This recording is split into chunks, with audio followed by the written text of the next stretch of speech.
The CIA has been tracking Bigfoot for over 14 years, and I should know I was part of the team doing it. What started as a joke assignment in 1980 turned into one of the most classified operations in agency history. And what we discovered about these creatures changed everything. We thought we knew about national security. My name is Derek Shepard.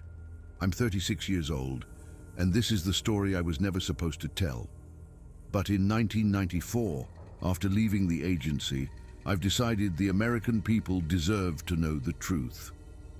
March 15th, 1994, I sat in a small coffee shop in Georgetown, Washington, D.C., watching the rain streak down the windows.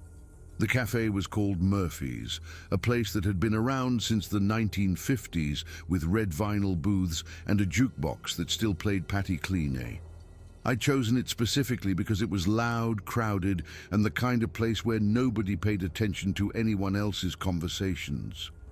Across from me sat Richard Morrison, an investigative journalist for the Washington Post. He was 42, balding, wearing a wrinkled suit that had seen better days. His tape recorder sat on the table between us, red light blinking. "Let me make sure I understand you correctly," Morrison said, leaning forward. "You're telling me that the Central Intelligence Agency has been running an operation to track and monitor Bigfoot since 1980. "That's exactly what I'm telling you," I said, taking a sip of my coffee. My hands were steady, but my heart was racing. What I was about to do could land me in prison. The secrets I'd sworn to keep, the classified information I was about to reveal, it was all a violation of my security clearance and the agreements I'd signed when I joined the agency in 1982. But I didn't care anymore. Some truths were too important to stay buried. "Why?" Morrison asked. "Why would the CIA care about a cryptid that most people think is a hoax?"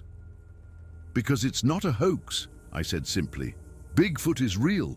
Multiple populations exist throughout North America, primarily in the Pacific Northwest, but also in pockets of the Appalachian, northern Minnesota, and parts of Canada. And the government has known about them since at least the late 1970s. Morrison's pen was moving rapidly across his notepad, even though the tape recorder was running. How did this start? How did the CIA get involved? I took a breath, organizing my thoughts. This story had been locked inside me for 12 years, and now that I was finally telling it, I wanted to get it right. It started in 1979, I began. A Forest Service ranger in Washington state reported an incident involving an unknown primate stealing food from campsites. The reports were consistent, detailed, and the ranger was credible. Former military, not prone to wild stories. Local authorities couldn't explain it, so they flagged it up the chain, and it reached the CIA eventually. First it went to the Department of Interior, then to the NSA when they detected unusual heat signatures in the area. During a satellite pass, large bipedal heat signatures moving through zones where no humans should have been. The NSA kicked it to us because it was domestic territory, and there were concerns it might be related to Soviet activity. Morrison raised an eyebrow. Soviet activity. This was 1979. Remember, Cold War was still very much a thing. The initial theory was that the Soviets might be running reconnaissance in remote US territories, testing our monitoring capabilities. So the CIA formed a small task force to investigate. They called it Project Silverback. And what did they find? I smiled grimly. Not Soviets. Something much more interesting. In June of 1980, the task force had its first confirmed visual contact with a Bigfoot creature in the Olympic National Forest 8 feet tall, covered in dark brown hair, bipedal locomotion, clearly not human, clearly not any known species of ape. Morrison was staring at me like I'd grown a second head. "You're serious?" "Completely serious. The team included myself." I was fresh out of training, assigned as a junior field operative along with 3 senior agents and a wildlife biologist from UC Berkeley who had security clearance. We tracked the creature for 3 days before we saw it. When we did, it changed everything. How so? Because it was intelligent, Morrison, not animal intelligence, human-level intelligence. It knew we were tracking it. It left false trails, doubled back on its route, even created distractions to throw us off. This wasn't a dumb animal. This was something that understood tactics. I pulled out a file folder from my briefcase, copies of documents I'd made before leaving the agency, classified materials that could get me charged with espionage if the government decided to press charges. These are incident reports from 1980 to 1985, I said, sliding the folder across to him. Documented sightings, tracking data, population estimates, all classified top secret. Morrison opened the folder, his eyes widening as he scanned the documents. These have classification stamps. Derek, if these are real, they're real. And I have more photographs, plaster casts of footprints, even hair samples that were analyzed. The DNA analysis alone would blow your mind. What did the DNA show? That's the really crazy part, I said. The samples showed a genetic profile that was close to human, but distinctly different, close enough to be in the homogeneous, but divergent enough to be a separate species or subspecies. The geneticists we consulted, all with clearances, theorized it might be a surviving population of Homo erectus or a related species that we thought went extinct the hundreds of thousands of years ago. Morrison set down his pen, his expression serious. Derek, you understand what you're claiming here. You're saying the government has proof that Bigfoot exists and has kept it secret for 14 years. Longer than that, probably, I corrected.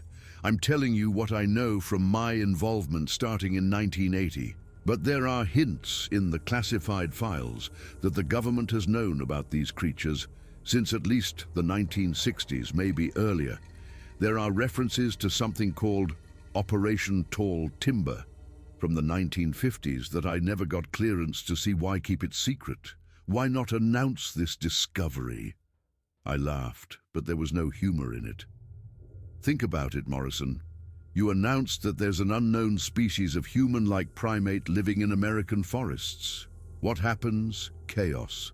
Panic in rural communities, every yahoo with a gun trying to shoot one for the trophy, scientists demanding access, environmental groups demanding habitat protection, and that's before you get into the legal complications. Legal complications. If these creatures are intelligent, and they are, then what's their legal status? Are they animals, property? Do they have rights? If someone shoots one, is it hunting or murder? The government couldn't answer those questions without revealing the creatures exist in the first place. So they decided the safest option was to keep it classified and monitor the populations quietly. Morrison was writing furiously. Now, you said populations plural. How many groups are we talking about? As of my last briefing in late 1993, we'd identified 17 distinct groups in the continental United States and southern Canada. Population estimates ranged from 200 to 300 individuals total, small scattered populations living in the most remote wilderness areas. And the CIA has been tracking all of them. Not just tracking, monitoring their movements, documenting their behavior, even intervening occasionally when they came too close to human populations. We had field teams deployed year-round in key areas. I spent most of 1983 to 1987 in the Pacific Northwest, doing nothing but Bigfoot surveillance. This is insane, Morrison muttered. How has this stayed secret? How many people know? Within the CIA, maybe 50 people total over the years. Most operations are compartmentalized. Field agents like me knew parts of the picture, but not everything. The full scope was known only to the division chief and his direct reports. Outside the CIA, there are probably another 100 people with knowledge. NSA, analysts who monitor the satellite data, a few select scientists who've been consulted, high officials in the Forest Service and Department of Interior, and nobody's leaked this before.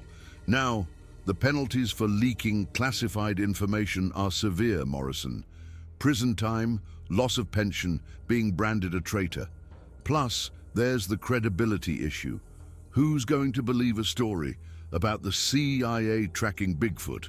It sounds like something out of a bad science fiction movie. Even with evidence, you'd be dismissed as a crazy conspiracy theorist. So, why are you coming forward now? I was quiet for a moment, stirring my coffee, organizing my thoughts. This was the question I'd been asking myself for months, ever since I decided to reach out to Morrison.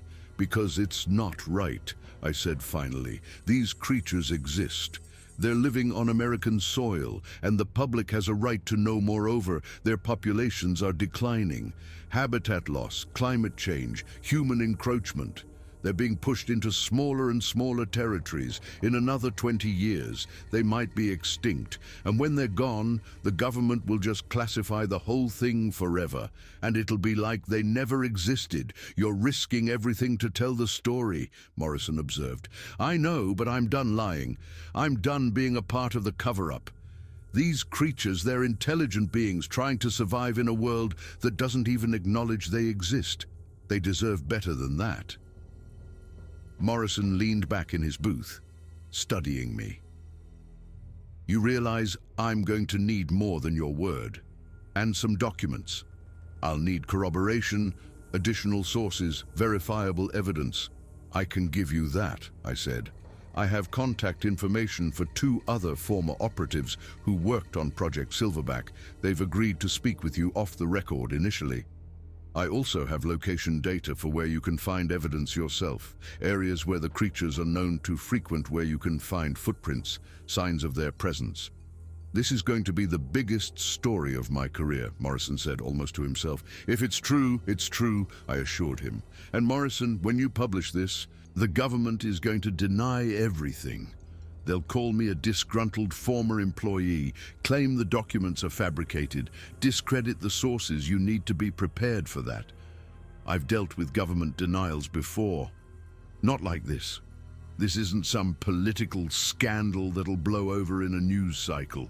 This is challenging the fundamental understanding of what species exist on this continent. They'll fight this with everything they have. Morrison nodded slowly. Then we'd better make sure the story is airtight. Tell me everything, Derek. Start from the beginning. Morrison ordered another cup of coffee and settled in. Outside, the March rain continued to fall, creating a grey curtain that isolated us from the rest of the world.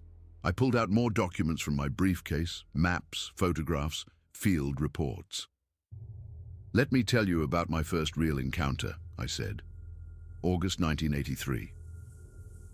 I'd been with Project Silverback for 3 years by then, mostly doing surveillance and data analysis, but that summer I got assigned to a field team in the North Cascades of Washington. What was the objective? We'd been tracking a family group. We designated them Group 7 that had been spotted near the Ross Lake area. Local hikers had reported unusual sounds, large footprints, and a ranger had seen something moving through the forest that he couldn't identify. Our job was to locate the group, document their numbers and behavior, and ensure they weren't getting too close to populated areas. I slid a photograph across the table. It was grainy, taken with a telephoto lens, but clear enough. It showed a large, hair-covered figure standing near a tree line approximately 8 feet tall. This was taken on August 18th, 1983. I said, "That's one of the adults from Group 7. We observed them for 11 days before they moved deeper into the wilderness." Morrison examined the photo carefully. "This could be a person in a costume." "That's what everyone says when they see these photos," I replied. "But look at the proportions. The arm length, the shoulder width, the way it's standing, that's not human anatomy. Plus, we observed this individual for hours. We saw it climb trees, move through dense brush, interact with others of its kind. No costume would hold up to that kind of scrutiny. How close did you get?" The closest I ever got was maybe 50 yards. We used standard surveillance techniques, stayed downwind, moved quietly, used camouflage. But here's the thing, Morrison, they knew we were there. They always knew. They'd look right at our hiding positions, make vocalizations that seemed like warnings to each other. They tolerated our presence as long as we kept our distance. I pulled out another document, a field report with the CIA seal at the top. This is from September 1984. Group 7 had moved into an area near Highway 20, too close to human traffic. We got authorization to do what we called a soft push. Basically, we harassed them just enough to encourage them to move to a safer location. How do you harass a Bigfoot? Carefully, I said with a grim smile. We set up speakers playing human voices, left human scent markers around the perimeter of their territory, even had helicopters do low passes overhead. Nothing that would hurt them, just enough to make the area seem undesirable. Within a week, they'd relocated 15 miles north back into deep wilderness. Morrison was writing rapidly. You said family group. How are they structured socially? Similar to gorillas from what we observed, groups typically consist of one adult male, one or two adult females, and offspring of various ages. The adult male is usually between 7.5 to 8.5 feet tall. Females are slightly smaller, around 7 feet. Juveniles range from 4 to 6 feet depending on age. And you said there are 17 groups. As of late 1993, yes, but that number fluctuates. Groups split up, individuals die. Occasionally, new groups form when juveniles mature and leave their family units. We've been maintaining a database of all known individuals since 1980. Each one gets a designation code and we track them using a combination of satellite thermal imaging, ground surveillance, and reports from field agents. I showed him a map of the United States with marked locations. These are the primary territories. The highest concentration is in the Pacific Northwest, Washington, Oregon, Northern California, but we've also confirmed groups in the northern Rocky Mountains, the Upper Peninsula of Michigan, northern Minnesota, and parts of the Appalachians from West Virginia up to Maine. What about other countries? Canada has their own monitoring program. We share some intelligence with the RCMP and Canadian Wildlife Service. They've identified at least a dozen groups in British Columbia and Alberta. There are also reports from Russia and the Himalayas, but that's outside our jurisdiction. Morrison looked up from his notes. You mentioned DNA analysis earlier. Can you elaborate on that? I pulled out another classified document. This one from a lab analysis conducted in 1985. This is a genetic analysis of hair samples collected from multiple individuals across different groups. The findings were remarkable. The DNA shows a close relationship to modern humans, closer than chimpanzees or gorillas, but with distinct differences. What kind of differences? Chromosomal variations that suggest a divergence from the human lineage somewhere between 100,000 and 500,000 years ago. The geneticists believe these creatures are either a subspecies of Homo sapiens or more likely a surviving population of an archaic human species we thought was extinct, possibly Homo heidelbergensis or a related lineage. So they're human biologically, they're human enough that there are serious ethical questions about how we treat them. But they're not Homo sapiens. They're something else, something that evolved differently, adapted to a different ecological niche. They're stronger than us, more robust, better suited for life in harsh climates and difficult terrain. But they're also less technologically inclined. They don't make complex tools, don't use fire, don't have the same kind of abstract thinking we do. Do they have language? That's complicated. I said they vocalize. We've recorded hundreds of hours of their sounds.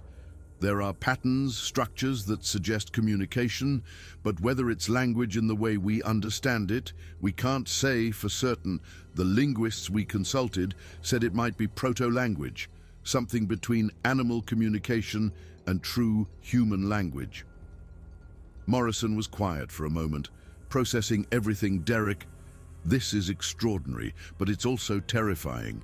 If these creatures are this closely related to us and the government has known about them for decades without telling anyone, it raises questions about what else they're hiding. I finished.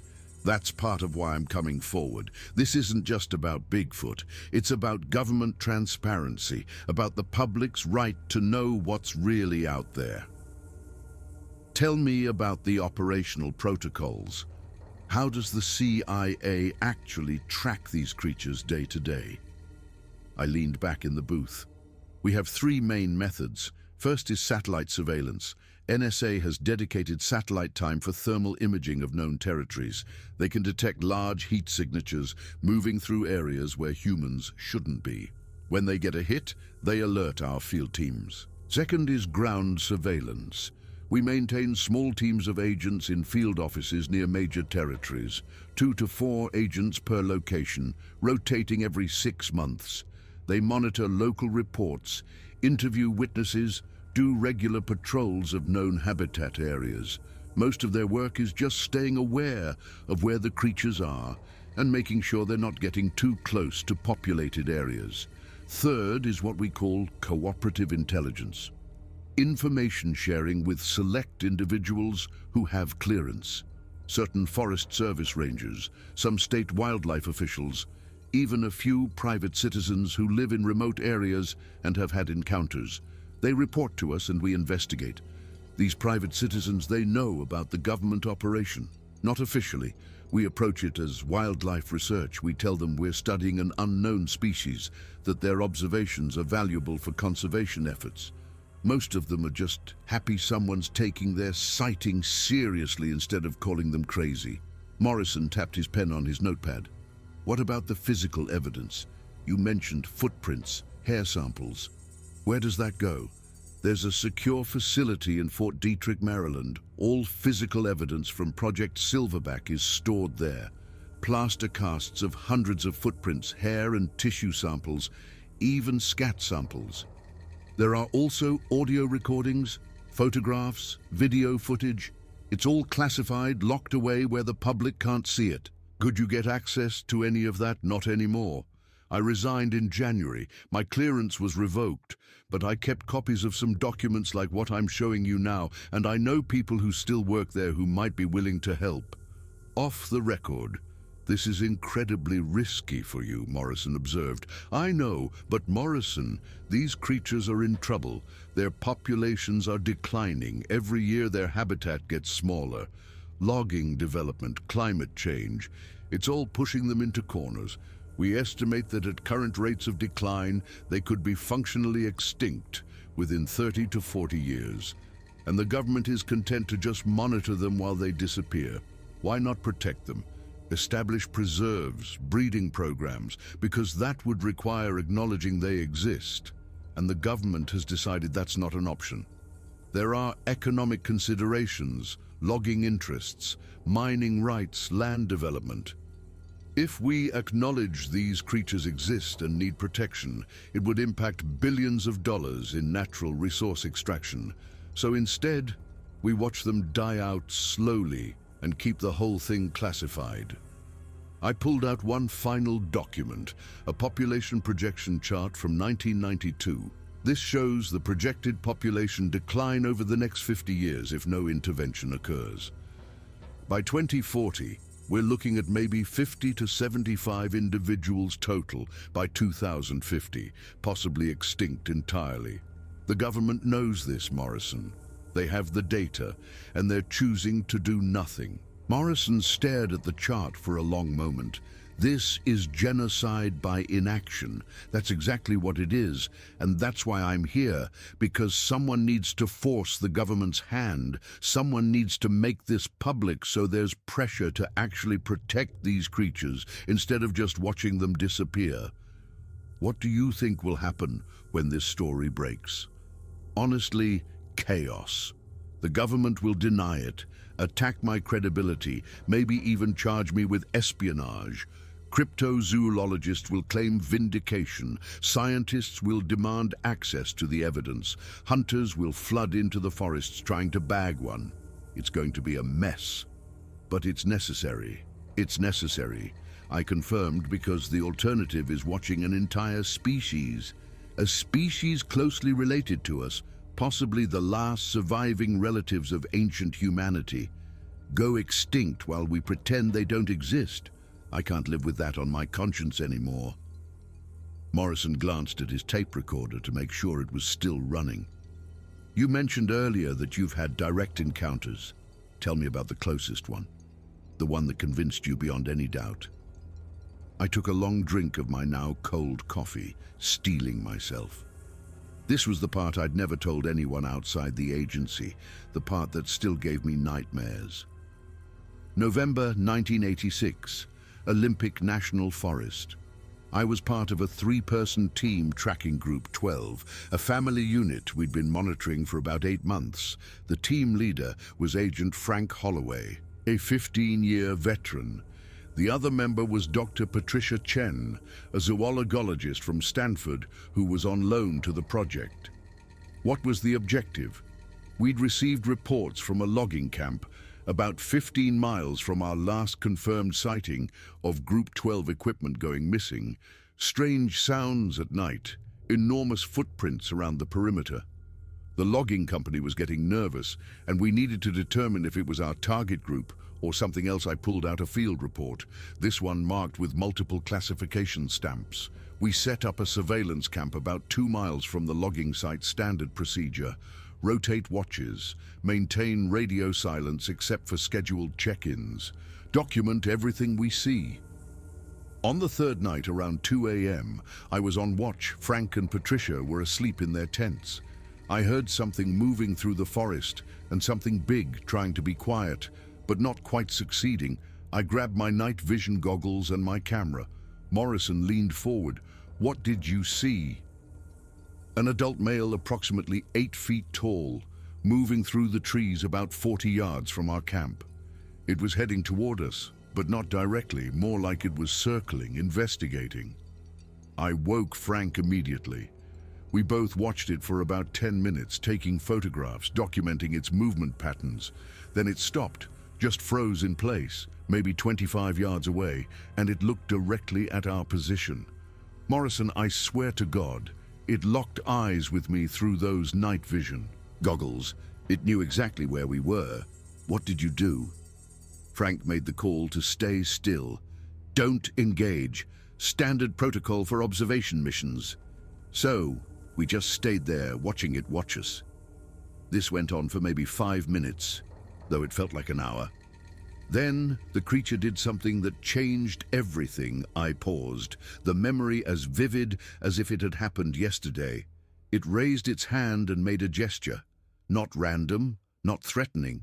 It raised its hand, palm forward like a greeting or maybe a warning. Then it pointed at our camp, then at itself, then made a pushing motion like it was telling us to leave, that this was its territory. You're saying it communicated with you deliberately and clearly. This wasn't an animal reacting on instinct. This was intelligent communication. Frank radioed for instructions and we got orders to hold position, but the creature had other ideas. It started moving closer, slowly, deliberately. Frank got nervous, drew his sidearm. We were armed always, just in case, but the creature stopped when it saw the weapon. It made a low vocalization, not aggressive, more like concern. Then it did something that still gives me chills. What? It knelt down. This massive 8-foot creature knelt down, making itself smaller, less threatening. It placed both hands on the ground in front of it in a position of submission or peace.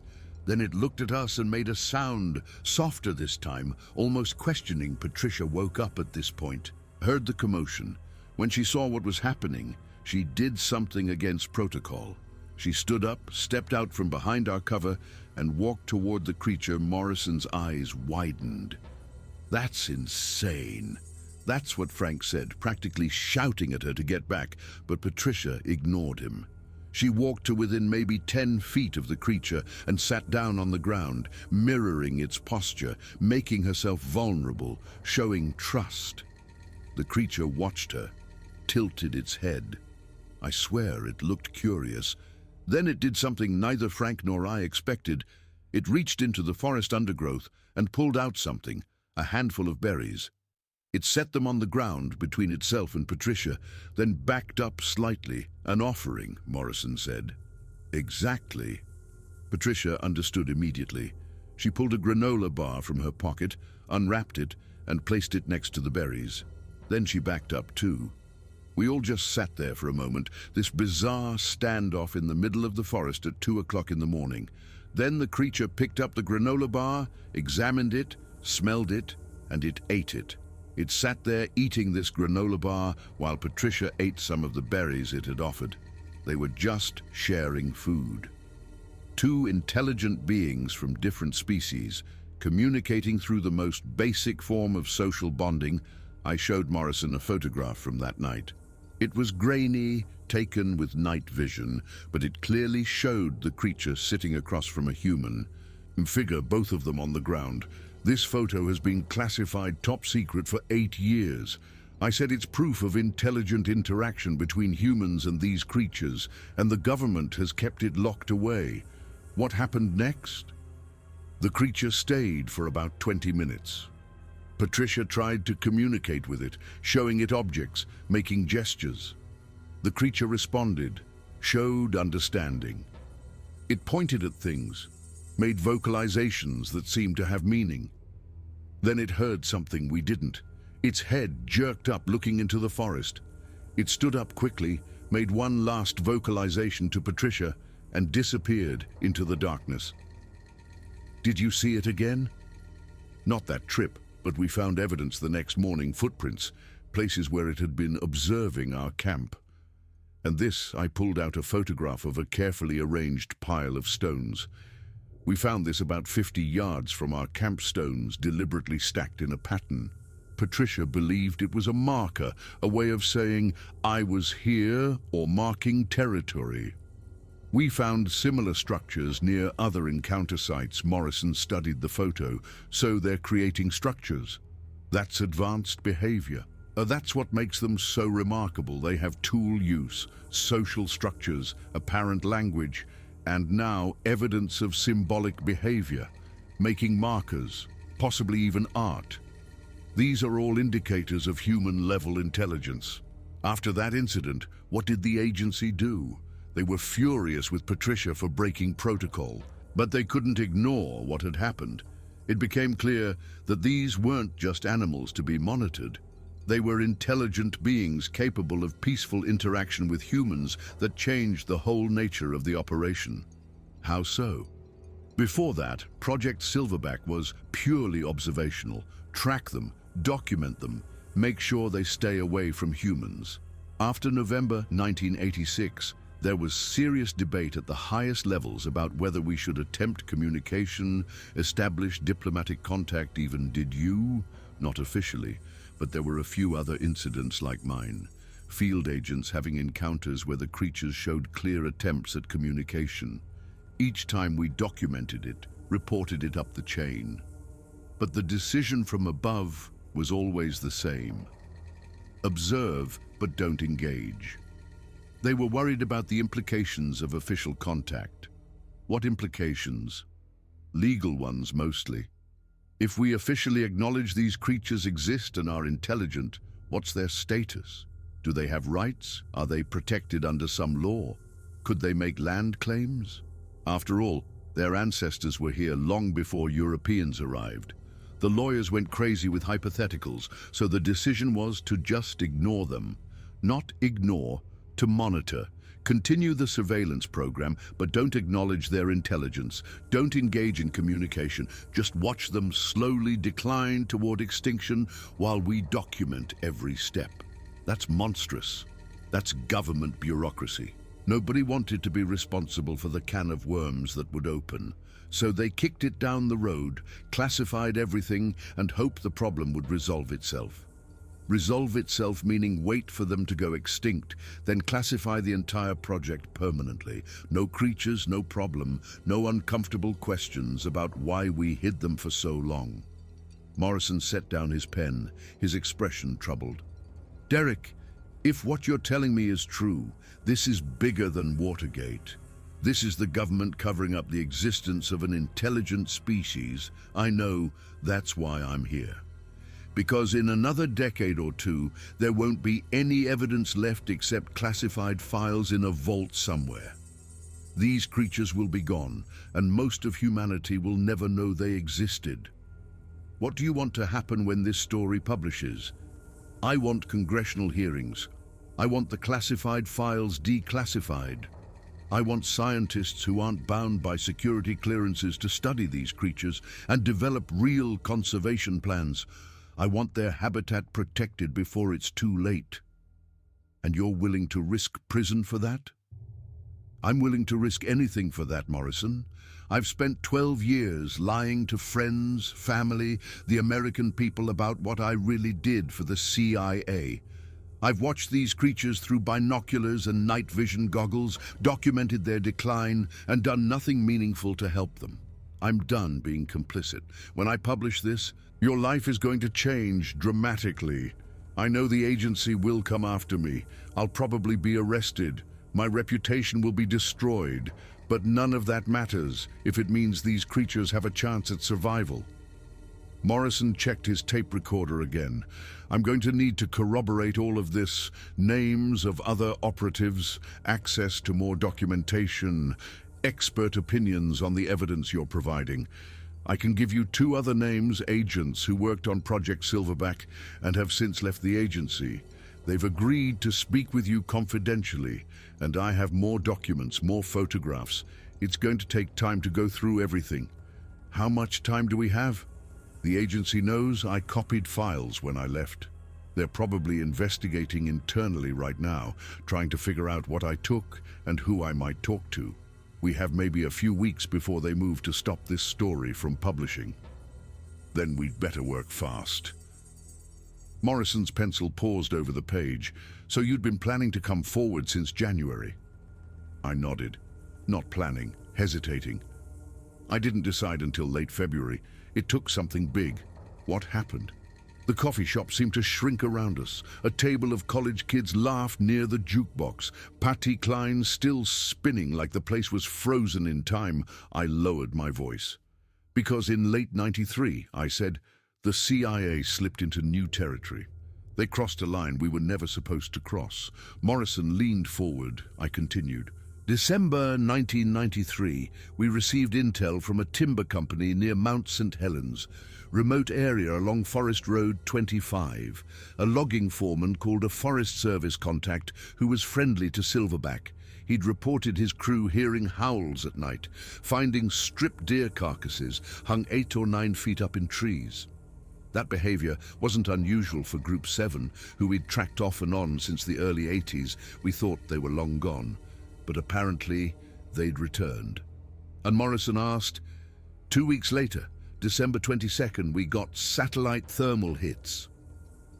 3 large warm signatures moving close to a remote operation shed. The shed housed small equipment, chainsaws, fuel, portable generators. At first, the assumption was they were just looking for heat or food. But then I exhaled slowly. One of the signatures went down. Morrison frowned. Went down how?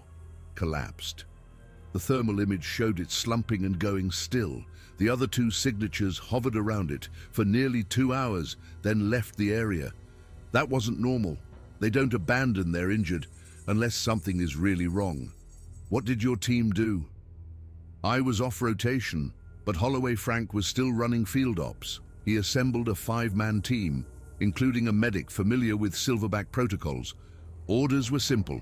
Confirm condition, assess threat, attempt non-intrusive extraction only if necessary. They hiked in the next morning. I paused, scanning the cafe out of habit. Nobody was paying attention. When they arrived, I continued.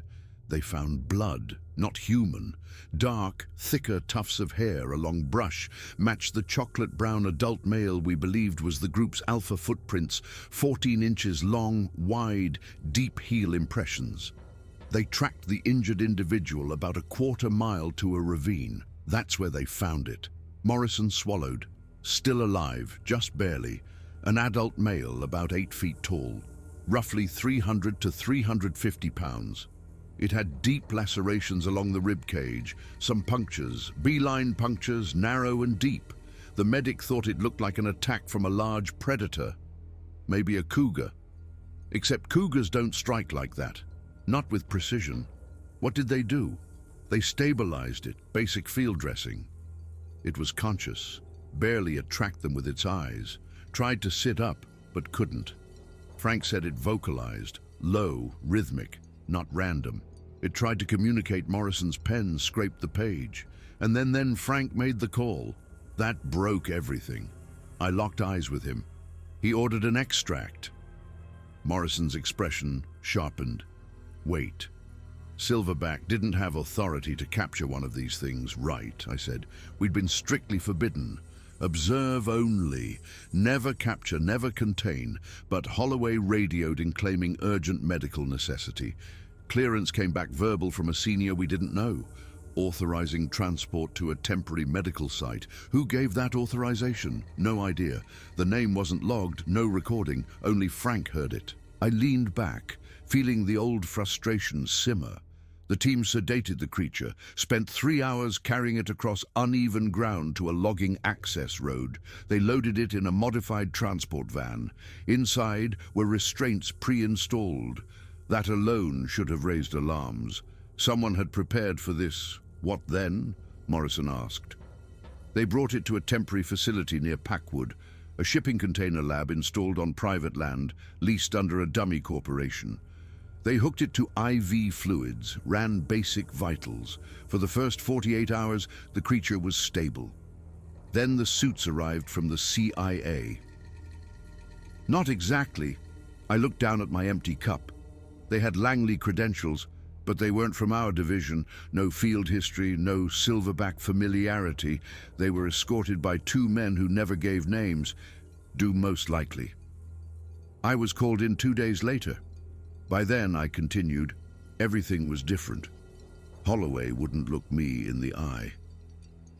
The on-site medic, Rodriguez, kept saying the creature needed to be returned to the wild, that keeping it was torture, and the suits, Morrison asked quietly. They wanted samples, blood, tissue, repeatedly. Rodriguez pushed back, said it was too weak. They ignored him. They took blood, skin then, bone tissue. You're saying they were dissecting it alive? No, I said firmly, not dissecting, sampling, but invasive sampling. It suffered.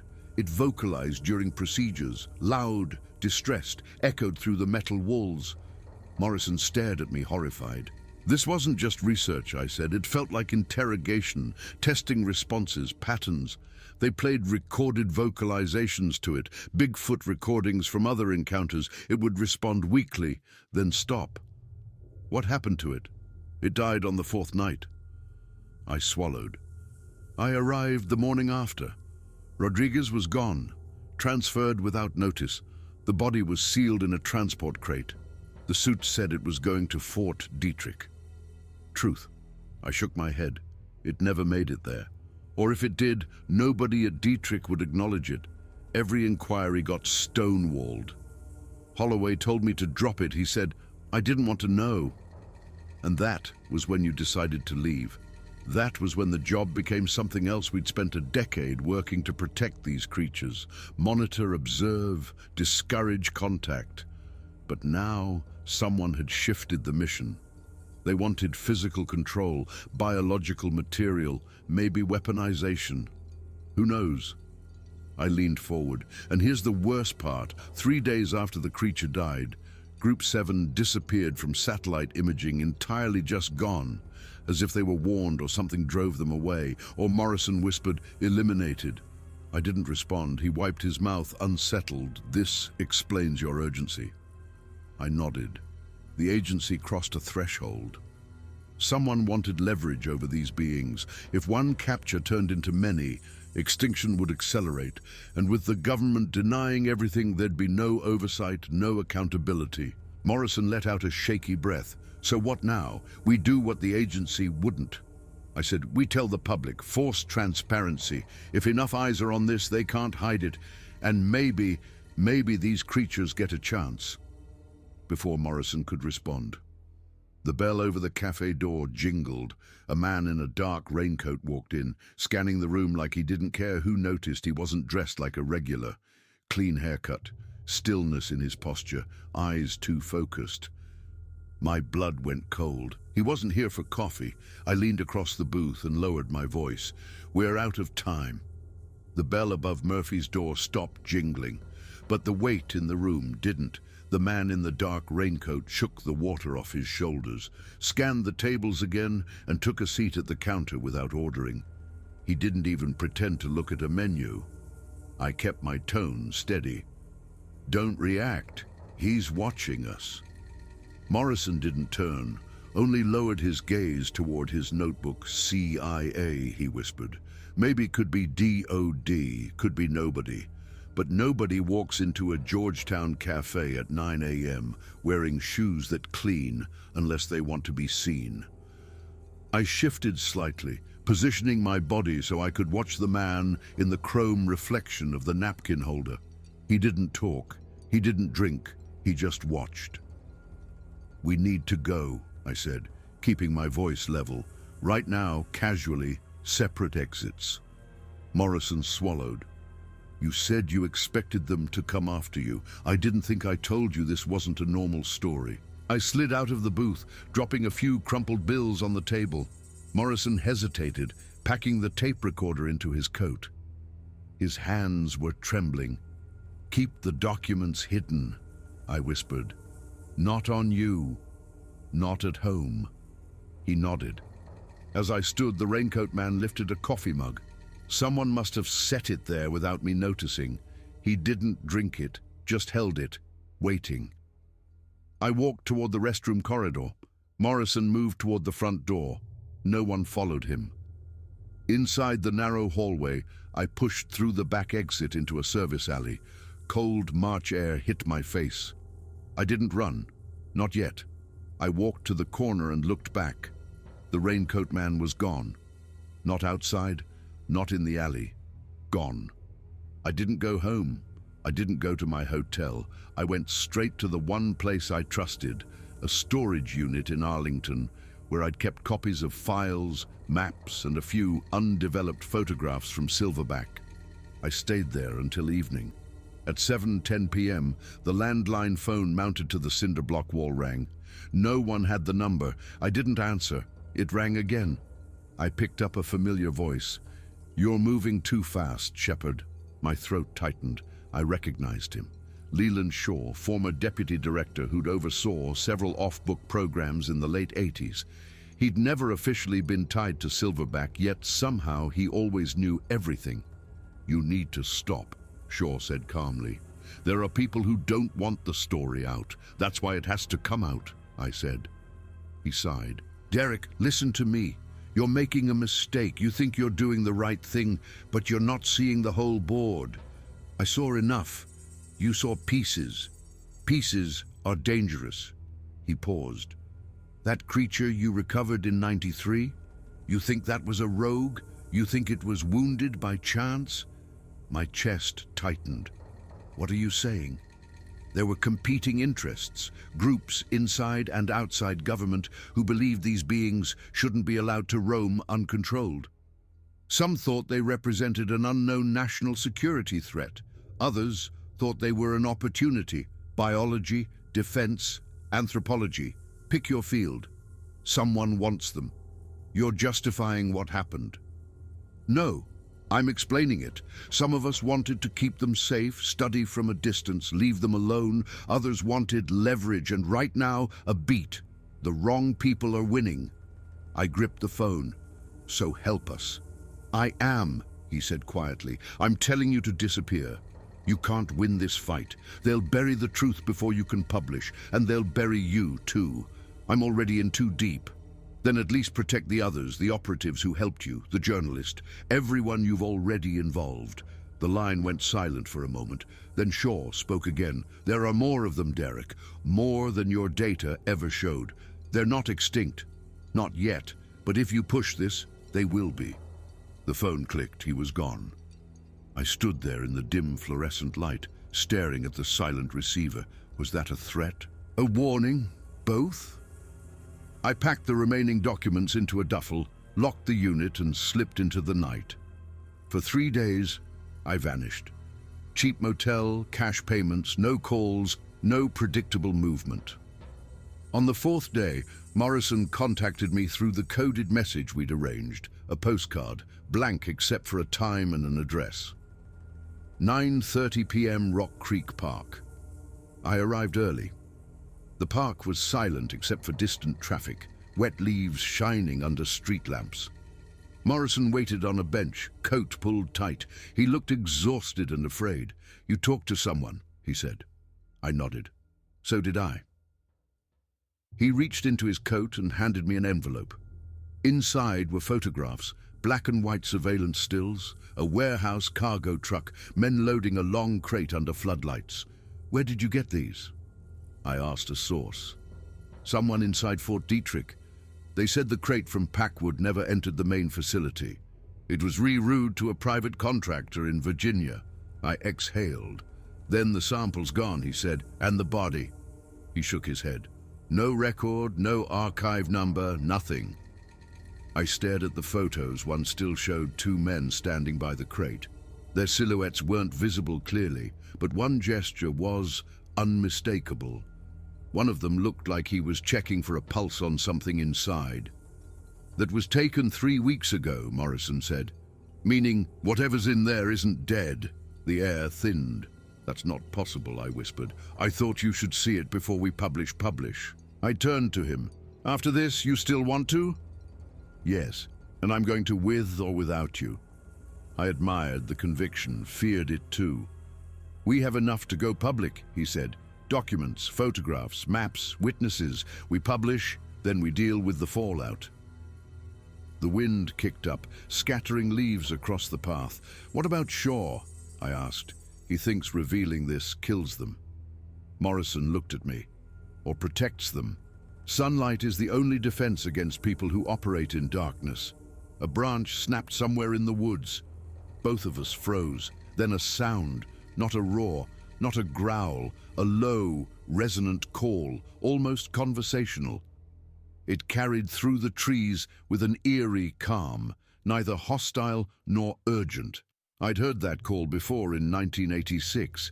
8 Pesuk Furus of presence just beyond the tree line. Morrison's eyes widened. He whispered, "Is that yes?" Another call answered from deeper in the woods. Then silence. I kept my voice low. "They've been following us, maybe watching. They know something's happening. Maybe they know we're telling their story." Morrison looked around, unsettled. "What do we do?" I took a breath. "We finish what we started." I walked away from the sound deeper onto the lit path. Morrison followed. "You're going to publish," I said, "but carefully we protect their habitats. We don't reveal coordinates. We release enough to prove they exist. Nothing that helps hunters or contractors. And if the government retaliates, they will," I said, "but once the truth is public, they can't erase it." We reached the parking area. Morrison paused. "What happens to you?" I shrugged. "Maybe I get arrested, maybe I disappear, but it doesn't matter. Once the public knows, nothing goes back in the box." He nodded slowly. "We'll go to press Monday. If you need a safe place, I won't." I said I've lived in shadows long enough. We exchanged a final look. Respect, fear, purpose. Then we went separate ways. As I walked to my car, another soft call echoed from the woods. The same deliberate tone, watching, waiting. I didn't look back. Somewhere out there, an ancient people, 8 Ps tall, was deciding whether to trust humanity one last time, and I was praying we wouldn't blow.